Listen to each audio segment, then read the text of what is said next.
Good day guys, this is Admin AJ. So mag-unbox tayo ngayon ng optic sight, budget optic sight, para makita nyo rin na pwedeng-pwede sa ating G3. May plate na siya, so isang set siya. So mamaya shoutout natin kung kanina natin siya nabili. So ararating ko lang, kinlaim ko lang siya sa isang courier. So hala, samahan nyo ako, i-unbox natin siya.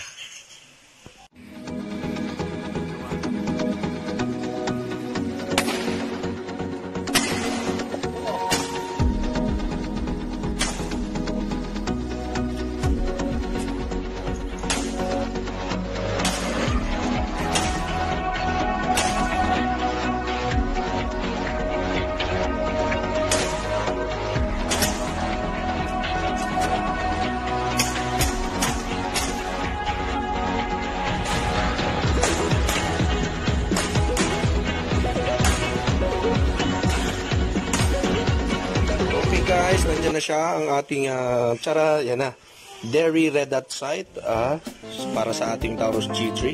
So clear dyan ating clear yan. Okay, so ngayon hindi ko pa siya nabubuksan, kaya excited na ako. So naka-jacket pa, galing na magmotor. So gulo pa ng aking table, no? Mga trophy ni Jarvis. Okay, so ngayon bubuksan na natin siya. So pagbukas natin, so nandito yung kanyang panlinis. Okay, may tatak battery. Okay, yung ating user's manual. So malaking to, malaking tulong. So pag nag-zero tayo. So ito pala guys yung yung plate na kasama niya for Taurus G3. Nakikita niyo naman yung niya, yung itsura niya. Talagang yung dito sa bandang likod napaparehas doon sa ating sight. Di ba may parang may siya, may serration siya dyan. So tingnan natin. So, yan. Then silica gel para sa ating moisture, yung ating o-ring, then yung ating Allen rings. Okay, so dito, so titingnan natin. Ito na yung pinaka red dot niya. So ito takip is made of ABS plastic. Kasi yung iba nito goma sa kanya plastic talaga. So ito na siya. Tadan! Yun Derry. Ayan, so vortex din siya. Wow, di ba? Ito yung lock niya. Pag nag-zero tayo, yung lock. Yung ating elevation. Ito yung ating windage. So ayun siya. Ngayon yung nakakabit sa kanyang plate mount yung para sa mga replay, sa mga shotguns, etc. So pag gagamitin natin siya sa G3, syempre gagamitin natin itong special na plate para nakasukat na sa kanya. Then yung laman niya pa ay tingnan natin.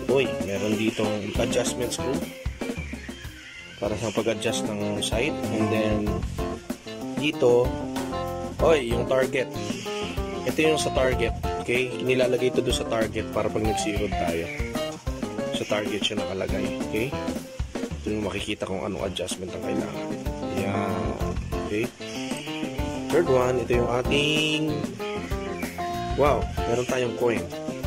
Hindi natin alam kung saan tong coin na to. So parang yata to, token na nakabili tayo ng Derry Red Dot.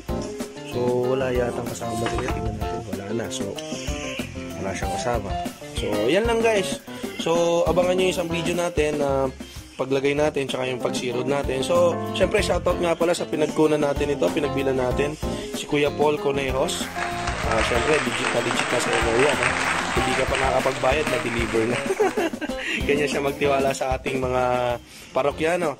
Syempre shoutout pa rin sa ating moderators, sa ating Taurus G3 Lovers Philippines 2.0, lalong lalo na dyan si Kuya Sherwin Baluyot, at syempre si Kuya Gani Flores, syempre ang ating boss Reloader Guns Taruk, mabuhay ka, at syempre shoutout na rin sa ating mga bagong members.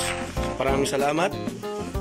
This is Admin AJ signing off. Thank you very much.